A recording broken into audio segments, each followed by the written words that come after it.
Hello दोस्तों, welcome to my YouTube channel study point से आपका स्वागत है।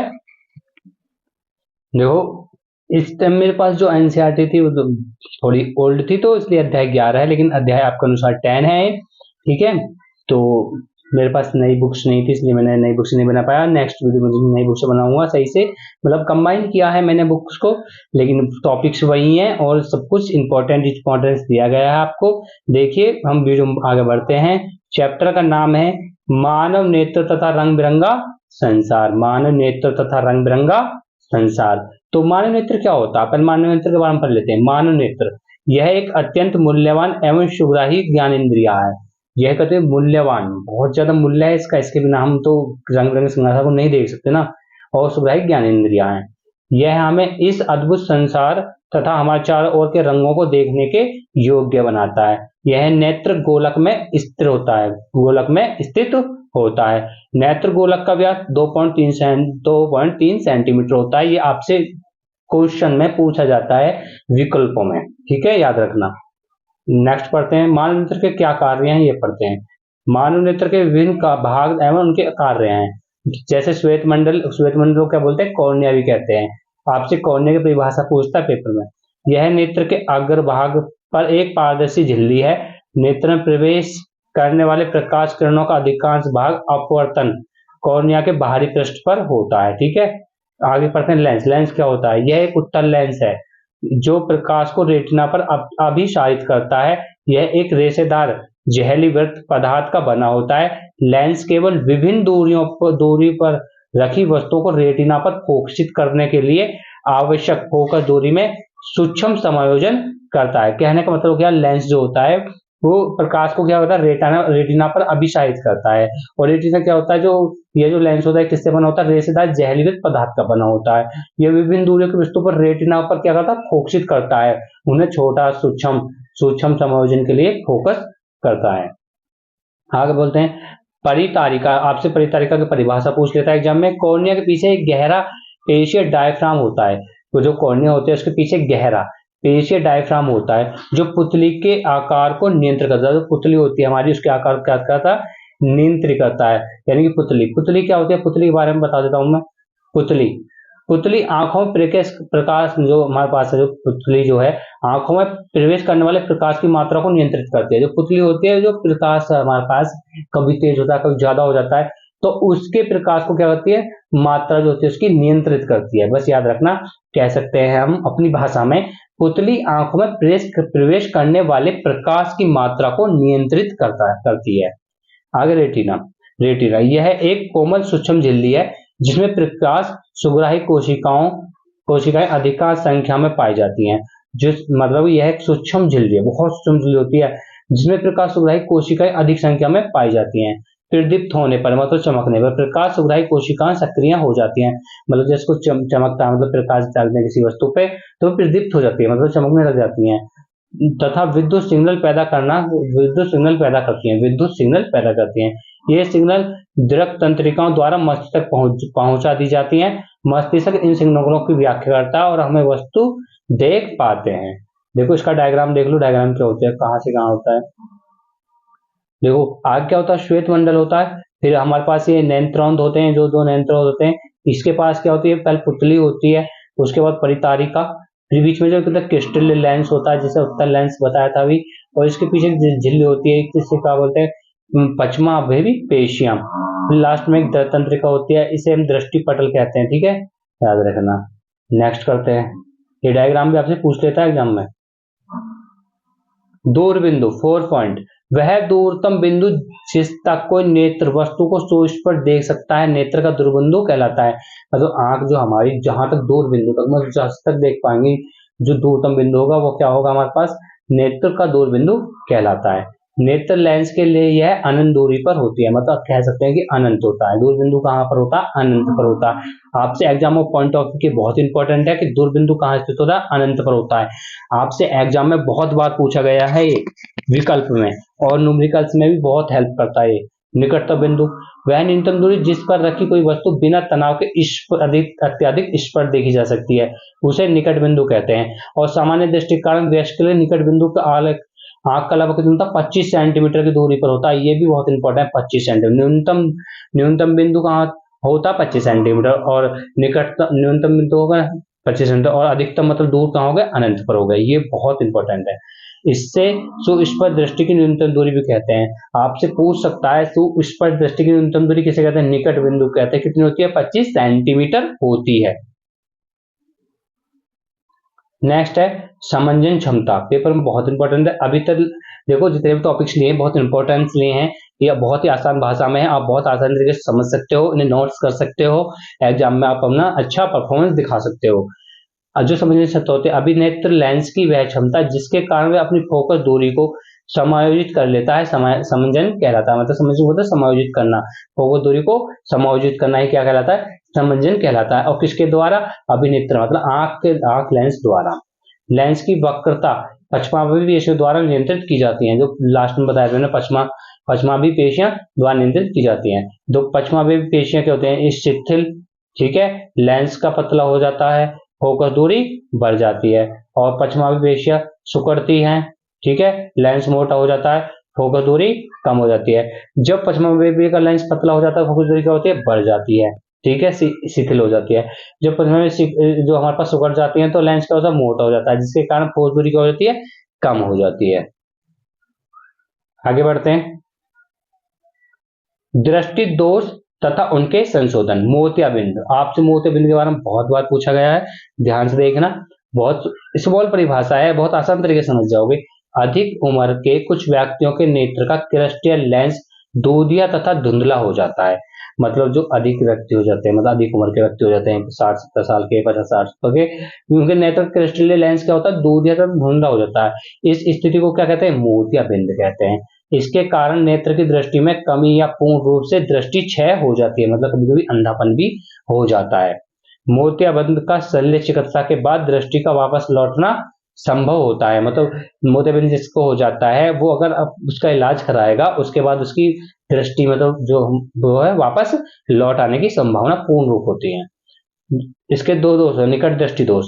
इस दोष में व्यक्ति निकट की रखी वस्तुओं को तो स्पष्ट देख सकता है। निकट दृष्टि का दोष का मतलब है, इस दोष में जो व्यक्ति होता है निकट की वस्तुओं को तो सुस्पष्ट दिख रहता, परंतु दूर रखी वस्तुओं को सुस्पष्ट नहीं देख पाता।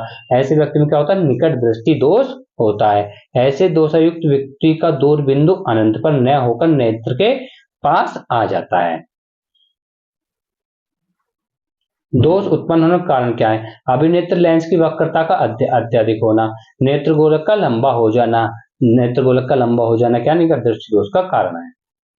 इसका निवारण देखो, इस दोष को उपयुक्त क्षमता के अवतल लेंस का उपयोग द्वारा संशोधित किया जाता है। अब याद रखना, निकट दृष्टि दोष में कौन सा लेंस का प्रयोग करते हैं, अवतल लेंस का प्रयोग करते हैं।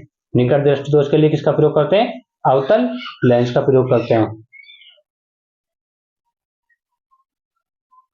ठीक है। तो इसके देखो मैं बताता हूं, निकट दृष्टि दोष नेत्र का दूर बिंदु। देखो ये हमारे पास एक डायग्राम है, हमारे पास यहाँ लेंस लगा होता, तो इसको जब हमारे पास ये सीधी निकल जाती है तो क्या होता है, निकट दृष्टि नेत्र का दूर बिंदु कहाँ होता है, यहाँ होता है, ठीक है। नेक्स्ट, जब हमारे पास वस्तु किरणें जा रही है, अगर हमारे पास वे उससे पहले हो जाती हैं तो निकट दृष्टि दोष युक्त नेत्र ये भी होता है। देखो जिसका दूर बिंदु कहाँ होता है, यहाँ होगा, और इसका निकट दृष्टि नेत्र कहाँ होगा, इससे थोड़ा कम होगा। संशोधन के लिए हमने क्या बताया था, अवतल लेंस का प्रयोग करते हैं। अगर यदि अवतल लेंस का प्रयोग करें तो आपकी दृष्टि क्या होती है, वो सुस्पष्ट देखने लग जाती है। निकट दृष्टि दोष में किसका प्रयोग करते हैं, अवतल लेंस का प्रयोग करते हैं। दीर्घ दृष्टि दोष या दूर दृष्टि दोष। दीर्घ दृष्टि दोष, कोई व्यक्ति दूर की वस्तु को सुस्पष्ट देखता, देखो वो निकट था, ये दीर्घ का मतलब दूर, ठीक है, परंतु निकट की वस्तु को स्पष्ट नहीं है। दूर की वस्तु को साफ देख लेगा, बिल्कुल स्पष्ट देख लेगा, लेकिन निकट की वस्तुओं को स्पष्ट नहीं देख पाता। ऐसा दोषयुक्त व्यक्ति का निकट बिंदु सामान्यतः निकट बिंदु 25 सेंटीमीटर से क्या होता है, दूर हट जाता है, निकट बिंदु से दूर हट जाता है। देखो इसके दोष ये भी देख लो, हमारे पास कहां पहुंच गए, दूर हो जाता है, ठीक है। ये दीर्घ दृष्टि दोष नेत्रयुक्त है। इनके डायग्राम है, यदि लेंस लगा दिया जाए हमें, इसमें कौन सा लेंस लगता है, उत्तल लेंस लगता है, उत्तल लेंस, ठीक है। कौन सा लगता है, दूर दृष्टि दोष में उत्तल लेंस लगता है। कौन सा लेंस लगता है? उत्तल लेंस। इसके लिए कौन सा लेंस लगाते थे? उत्तल लेंस। और निकट के लिए अवतल लेंस और दूर के लिए उत्तल लेंस। उत्तल लेंस लगा दिया तो ये आपका फोकस हो गया ना, फिर नहीं तो दूर हट जाता अगर बिना उसके दोष होता है तो। जरा दूरदर्शिता, आयु में वृद्धि होने के साथ साथ मानव नेत्र में समझने क्षमता क्या होती है? घट जाती है। अधिकांश व्यक्तियों का निकट बिंदु दूर हट जाता है। इस दोष को क्या कहते हैं? जरा दूरदर्शिता कहते हैं। कारण क्या है? यह पश्चमाभिमुखी पेशियों को धीरे धीरे दुर्बल होने तथा क्रिस्टलीय लेंस के लचीलेपन में कमी आने के कारण उत्पन्न होता है। इसके निवारण क्या है? उत्तल लेंस का प्रयोग करते हैं। कभी कभी किसी व्यक्ति के नेत्र में दोनों प्रकार के दोष, निकट दृष्टि तथा दूरदृष्टि दोष होते हैं। ऐसे व्यक्ति के लिए प्राय द्विफोकस लेंस की आवश्यकता होती है। मतलब दोनों लेंसों की, मतलब निकट दृष्टि दोष के लिए भी, उत्तर दृष्टि दूरदृष्टि दोष के लिए, उत्तल और दोनों की, इसे कहते हैं द्विफोकसीय लेंस होती है। ऊपरी वाले भाग पर उत्तल लेंस और निचले वाले भाग पर क्या लगाते हैं? ऊपरी भाग पे क्या लगाएंगे? अवतल लेंस लगाएंगे और निचले भाग पे क्या लगाएंगे? उत्तल लेंस लगाएंगे द्विफोकसीय लेंसों में। ठीक है, जिसमें निकट दृष्टि दोष, दूर दृष्टि दोष दोनों प्रकार के ही दोष उत्पन्न हो जाते हैं। तो उसके ऊपरी भाग में अवतल लेंस लगाते हैं और निचली भाग में क्या लगाते हैं? उत्तल लेंस लगाते हैं। देखो नेक्स्ट, दोनों नेत्रों का सिर पर सामने की ओर स्थित होने का लाभ। इसमें हमें त्रिविमीय चाचौकी का लाभ मिलता है। ठीक है, 3 डायमेंशन विजन का प्राप्त होता है। इससे हमारा दृष्टि क्षेत्र विस्तृत हो जाता है। इससे हमें धुंधली चीजों को भी देख पाते हैं। दोनों नेत्रों को सिर पर सामने की ओर स्थित होने का मतलब क्या है? कि धुंधली चीजें होती हैं उनको भी हम देख पाते हैं। आगे है प्रिज्म से प्रकाश अपवर्तन। प्रिज्म 2 त्रिभुजाकार आधार तथा 3 आयताकार पार्श्व पृष्ठ पर होते हैं। प्रिज्म कोण क्या होते हैं? प्रिज्म के 2 पार्श्व फलकों के बीच के कोण को प्रिज्म कहते हैं। देखो ये पार्श्व फलक है, इसके जो बीच में कोण होगा उसे क्या होंगे? प्रिज्म कोण। विचलन कोण क्या होता है? विचलन कोण आपतित किरण एवं निर्गत किरण के बीच के कोण को क्या कहते हैं? विचलन कोण कहते हैं। आपतित किरण एवं निर्गत किरण, ठीक है, के बीच के कोण को क्या कहते हैं? विचलन कोण कहते हैं। दो डायग्राम के माध्यम से मैं थोड़ा समझाता हूं। जैसे हमारे पास एक प्रिज्म है ए बी सी, तो हमारे पास हमने यहाँ जगह कोई पॉइंट पी से हम आपतित किरण कर रहे हैं और तो ये हमारे पास जो निकल रहा है, ठीक है, आपतित किरण, और इससे थोड़ा सा इधर फोकस हो रहा है, ये क्या आर पॉइंट बन गया, तो ये क्या हो गया? विचलन कोण हो गया। यहाँ से आगे बढ़ती है तो लाइन एक यहाँ से पॉइंट निकलता है, मतलब इधर से अगर हम इधर से निकलती है तो ये भी क्या हो गया? हमारे पास विचलन कोण हो गया। ठीक है, विचलन मतलब विचलित हो जाना। नेक्स्ट देखिए, कांच के प्रिज्म द्वारा श्वेत प्रकाश का विक्षेपण। सूर्य का श्वेत प्रकाश जब प्रिज्म से होकर गुजरता है तो प्रिज्म श्वेत प्रकाश की 7 रंगों की पट्टी में विभक्त कर देता है। यह 7 रंग बैंगनी, जामुनी, नीला, हरा, पीला, नारंगी तथा लाल है। प्रकाश के अवयवी वर्णों के इस बैंड को स्पेक्ट्रम या वर्णक्रम कहते हैं। आपसे स्पेक्ट्रम और वर्णक्रम पूछ सकता है। प्रकाश के अवयवी वर्णों में विभाजन को विक्षेपण कहते हैं। ठीक है, जैसे ये श्वेत प्रकाश है, हमारे पास श्वेत प्रकाश हमारा प्रिज्म गुजरा, ठीक है, तो ये 7 रंगों में विभाजित हो जाता है। ठीक है, नेक्स्ट, जिस इंद्रधनुष देखा होगा आपने, इंद्रधनुष वर्षा के पश्चात आकाश में जल के सूक्ष्म कणों में दिखाई देने वाला प्राकृतिक स्पेक्ट्रम है। यह वायुमंडल में उपस्थित जल की बूंदों द्वारा सूर्य के प्रकाश के परिक्षेपण के कारण प्राप्त होता है। इंद्रधनुष सदैव सूर्य के विपरीत दिशा में बनता है। जल की सूक्ष्म बूंदें छोटे प्रिज्म की भांति कार्य करती हैं। सूर्य के आपतित प्रकाश की यह बूंदें अपवर्तित तथा विक्षेपित करती हैं, तत्पश्चात इसे आंतरिक परावर्तित करती हैं। अंतः जल की बूंदें बाहर निकलते समय प्रकाश को पुनः अपवर्तित करती हैं।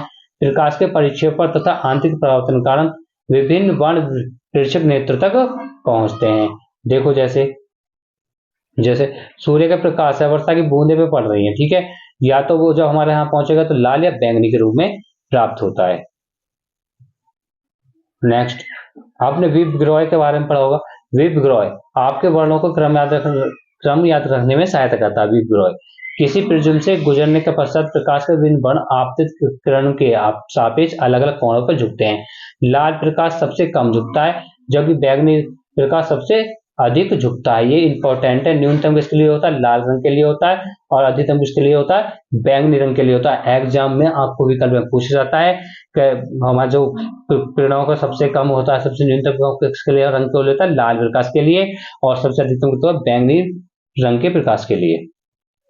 ठीक है, जैसे हम कोई श्वेत प्रकाश गुजार रहे प्रकाश प्रिज्म से, कांच के प्रिज्म से, तो ये ना वी बिग्रॉय, मतलब V I B G R O Y O R. ठीक है, ये याद रखने का क्रम है। ये आप डायग्राम बना सकते हो। आइजैक न्यूटन ने सर्वप्रथम सूर्य के स्पेक्ट्रम प्राप्त करने के लिए कांच के प्रिज्म का उपयोग किया था। कांच का प्रिज्म का उपयोग सबसे पहले किसने किया था? आइजैक न्यूटन ने। एक दूसरा सामान प्रिज्म उपयोग करके उन्हें श्वेत प्रकाश के स्पेक्ट्रम के वर्णों और अधिक विभक्त करने का प्रयत्न किया, किंतु इन्हें अधिक वर्ण नहीं मिल पाए। फिर उन्होंने एक दूसरा सरसम मतलब समान प्रिज्म वाले पहले प्रिज्म के सापेक्ष उल्टी स्थिति में रखा। उन्होंने देखा कि दूसरे प्रिज्म में श्वेत प्रकाश किरण पुंज निर्गत हो रहा है। इसे न्यूटन ने यह निष्कर्ष निकलता है कि सूर्य का प्रकाश 7 वर्णों से मिलकर बना है। प्रकाश कितने, जो प्रकाश है सूर्य का प्रकाश है कितने वर्णों से मिलकर बना? 7 वर्णों से मिलकर बना है। ठीक है, ये किसने निकाला था? न्यूटन ने। ठीक है, अग्रिम सूर्योदय तथा विलंबित सूर्यास्त। वायुमंडलीय अपवर्तन के कारण सूर्य में हमेशा वास्तविक सूर्योदय से लगभग 2 मिनट पूर्व दिखाई देने लगता है तथा वास्तविक सूर्यास्त 2 मिनट पश्चात तक दिखाई देता है। मतलब सूर्य उदय होता है तो 2 मिनट पहले ही हमें दिखाई देने लग जाता है, 2 मिनट पहले दिखाने लग जाता है, जैसे लगता है जैसे सूर्य निकलने वाला हो। और सूर्यास्त के 2 मिनट बाद यह दिखाई देता है कि हमें जैसे अभी सूर्य छिपाई में हो। ठीक है, तारों की आभासी स्थिति। पृथ्वी के वायुमंडल में प्रवेश करने के पश्चात पृथ्वी के पृष्ठ पर पहुंचने तक तारों का प्रकाश नियंत्रण अपवर्तित होता रहता है, हो जाता है। वायुमंडलीय अपवर्तन उसी माध्यम में होता है जिसका क्रमिक परिवर्तन अपवर्तनांक हो, क्योंकि वायुमंडल में तारे को प्रकाश के अभिलंब की ओर झुका रहता है। अतः क्षितिज के निकट दिखाई देने पर कोई तारा अपनी वास्तविक स्थिति से कुछ ऊंचाई पर प्रतीत होता है। ये इतना इंपॉर्टेंट नहीं है। ठीक है, देखो तारों की आभासी स्थिति में दिखा रखी है। ये तारे हैं, तारों की आभासी स्थिति। तारा यहाँ है, ये किरण मार्ग यहाँ दिखाई दे रहा है, लेकिन आभासी स्थिति यहाँ दिखाई देती है। ये क्या होता है? बढ़ता हुआ अपवर्तनांक। यहाँ कोई व्यक्ति खड़ा है, तारों को देख रहा है, लेकिन तारों की आभासी तारे यहाँ हैं, उसे आभासी कहाँ प्रतीत हो रही है? यहाँ जी है। ठीक है, वायुमंडल अपवर्तन। वायुमंडलीय अपवर्तन क्या होता है? वायुमंडलीय अस्थिरता के कारण प्रकाश का अपवर्तन वायुमंडलीय अपवर्तन कहलाता है। वायुमंडल के अपवर्तन के प्रभाव, तारों का टिमटाना, ये वायुमंडल का अपवर्तन का प्रभाव है। जैसे हमें लगता है तारे टिमटिमा रहे हो, लुकझुक कर रहे हो, तो ये क्या होता है? वायुमंडलीय अपवर्तन के कारण होता है। अग्रिम सूर्योदय तथा विलंबित सूर्यास्त। तारों का वास्तविक स्थिति से कुछ ऊंचाई पर प्रतीत होना, गर्म वायु में से होकर देखने पर वस्तु की आभासी स्थिति का परिवर्तित होना, ये क्या है? वायुमंडलीय परिवर्तन है। जैसे आग के तुरंत ऊपर की वायु अपने ऊपर की वायु को तुलना में अधिक गर्म हो जाती है। गर्म वायु अपने ऊपर की उठी ठंडी वायु की तुलना में कम संघन होती है तथा इसका अपवर्तनांक ठंडी वायु की अपेक्षा थोड़ा कम होता है, क्योंकि अपवर्तन माध्यम वायु की भौतिक अवस्थाएं स्थिर नहीं है। इसलिए गर्म वायु में से होकर देखने पर वस्तु की आभासी स्थिति क्या होती है? परिवर्तित होती रहती है। दूसरा देखो, तारों का टिमटिमाना। दूर स्थित तारे हमें प्रकाश के बिंदु स्रोत के समान प्रतीत होते हैं, क्योंकि तारों से आने वाली प्रकाश किरणों का पथ थोड़ा थोड़ा परिवर्तित होता रहता है। अतः तारे की आभासी स्थिति विचलित होती रहती है तथा आंखों में प्रवेश करने वाले तारों के प्रकाश की मात्रा झिलमिलाती रहती है, जिसके कारण कोई भी तारा कभी भी चमकीला प्रतीत होता है तो कभी धुंधला, और तो जो कि टिमटिमाहट का प्रभाव है। तो प्रकाश का प्रकीर्णन, ये आपके टॉपिक्स में से काट दिया गया है, लेकिन फिर भी मैंने ले लिया है। जब कोई प्रकाश किरण का पुंज वायुमंडल के महीन कणों जैसे धुंधला जल की सूक्ष्म बूंदों, धूल के निलंबित कण तथा वायु के अणु से टकराता है तो किरण पुंज का मार्ग दिखाई देने लगता है। कोलाइडी कणों द्वारा प्रकाश के प्रकीर्णन की परिघटना को टिंडल प्रभाव उत्पन्न करता है। जैसे जब धुएं से भरे किसी कमरे में किसी सूक्ष्म छिद्र से कोई पतला प्रकाश किरण पुंज प्रवेश करता है तो हम टिंडल प्रभाव देख सकते हैं। दूसरा, जब किसी घने जंगल के वितान से सूर्य का प्रकाश गुजरता है तो टिंडल प्रभाव को देखा जा सकता है। एक जो हमारे पास थे, ये क्या थे? रेलैक्स नियम प्रकीर्णन। ये हमारे पास अल्फा अनुप्रमानुपाती 1/Δ4 है। लैम्डा क्या है? प्रकाश की तरंगदैर्घ्य। आपके टॉपिक्स में हटा दिया गया है, इसको छोड़ते हैं, चलो ना तो देख लेना आप एक बार पढ़ लेना, लेकिन हटा दिया गया है, ठीक है। कुछ क्वेश्चन देख लेते हैं। खतरे का संकेत लाल रंग क्यों होता है? खतरे का संकेत का प्रकाश लाल रंग का होता है। लाल गहरे कोहरे धुएं से कम प्रकीर्ण होता है, इसलिए यह दूर से देखने पर दिखलाई देता है। स्वच्छ आकाश का रंग नीला क्यों होता है? वायुमंडल में वायु के अणु तथा अन्य सूक्ष्म कणों का आकार दृश्य प्रकाश की तरंगदैर्घ्य के प्रकाश के अपेक्षा क्या होता है? छोटा होता है। ये कारण कम तरंगदैर्घ्य के प्रकाश को प्रेरित करने में अधिक प्रभावी है। लाल वर्ण के प्रकाश की तरंगदैर्घ्य नीले प्रकाश की अपेक्षा कितनी होती है? 1.8 गुनी होती है। अतः जब सूर्य का प्रकाश वायुमंडल से गुजरता है तो वायु के सूक्ष्म कण लाल रंग की अपेक्षा नीले रंग को अधिक प्रबलता से प्रकीर्ण करते हैं। प्रकीर्णित हुआ नीला प्रकाश हमारे नेत्रों में प्रवेश करता है, इसलिए स्वच्छ आकाश का रंग कैसे दिखाई दे रहा है? नीला दिखाई देता है। ऊंचाई पर उड़ते हुए यात्रियों को आकाश काला क्यों प्रतीत होता है? क्योंकि इतनी ऊंचाई पर प्रकीर्णन सुस्पष्ट नहीं होता। बादल सफेद क्यों प्रतीत होते हैं? बादल सफेद क्यों प्रतीत होते हैं? बादल सूक्ष्म पानी की बूंदों से बने होते हैं। ये सूक्ष्म बूंदों का आकार दृश्य किरणों की तरंगदैर्घ्य की सीमा से अधिक है, इसलिए जब श्वेत प्रकाश इन कणों से टकराता है तो सभी दिशा में परिवर्तित या प्रकीर्ण हो जाते हैं। क्योंकि श्वेत प्रकाश के सभी रंग परिवर्तित या प्रकीर्ण अधिकतम समान रूप से होते हैं, इसलिए हमें श्वेत रंग ही दिखाई देते हैं, मतलब सफेद रंग के ही दिखाई देते हैं। ग्रह क्यों नहीं टिमटिमाते? तारों की अपेक्षा पृथ्वी के काफी नजदीक होते हैं। तारों की अपेक्षा पृथ्वी के काफी नजदीक होते हैं, इसलिए उसे प्रकाश का बड़ा स्रोत माना जाता है। यदि ग्रह की प्रकाश की बिंदु स्रोत के संग्रह माने तो प्रकाश स्रोत द्वारा हमारा आकर्षण प्रवेश करने वाला प्रकाश की मात्रा कुल परिवर्तित का औसत मान 0 होगा, जिस कारण ग्रह टिमटिमाते नहीं है। ठीक है, थैंक्स फॉर वॉचिंग। मतलब आपने भी हमारी वीडियो देखी, आपके लिए बहुत बहुत धन्यवाद। देखो सभी इंपॉर्टेंट थे, सभी एग्जामों के लिए बेस्ट थे। ये इसमें से बहुत सारे टॉपिक काट दे, फिर भी मैंने आपको ले लिया, क्योंकि ऐसा होता है कुछ हम जो टॉपिक कर जाते हैं उनमें से क्वेश्चन पेपर में पूछ लिए जाते हैं, जैसे फिर लगता है कि आपको एग्जाम बाहर से आया, इसलिए मैंने आपको 4 टॉपिक्स लिए। इसलिए मैं ओल्ड एनसीईआरटी पढ़ा रहा हूँ, आपको न्यू नहीं पढ़ा रहा हूँ, क्योंकि न्यू और ओल्ड दोनों में मिक्स है। ठीक है, कई किताबों का समावेश है, एनसीईआरटी का भी है, एक्टिव वाली का भी है। ठीक है, बहुत ही इंपॉर्टेंट टॉपिक है और बहुत ही आसान भाषा में है। यदि वीडियो अच्छी लगे तो वीडियो को लाइक करें, यदि चैनल पर नई है तो चैनल को सब्सक्राइब करना ना भूलें। देखो आपके लिए मैं बहुत मेहनत करूंगा, आपके लिए मैं हर कंटेंट लाऊंगा, और मैं आपके लिए जो हमारे 20 नंबर के क्वेश्चन आते हैं इस बार, हर बार जो आने लगते हैं 20 नंबर के जो अमर सीट पाते हैं, उनकी भरपूर प्रैक्टिस कराऊंगा। उसके लिए भी आपको वीडियो मिलने वाली है बहुत ही जल्द। तो मिलते हैं आपसे फिर नेक्स्ट वीडियो में, नेक्स्ट कंसेप्ट के साथ, नेक्स्ट चैप्टर के साथ। यदि आपको मैथ भी देखना है तो मैथ की प्लेलिस्ट बना रखी है, 5 चैप्टर कंप्लीट हो गया है, अब 7वां चैप्टर हम स्टार्ट करने वाले हैं। तो हमारे चैनल को लाइक कीजिए और चैनल को सब्सक्राइब जरूर कीजिए, वीडियो को लाइक कीजिए और चैनल को सब्सक्राइब कीजिए। मिलते हैं आपसे नेक्स्ट वीडियो में, जब तक के लिए जय हिंद जय भारत।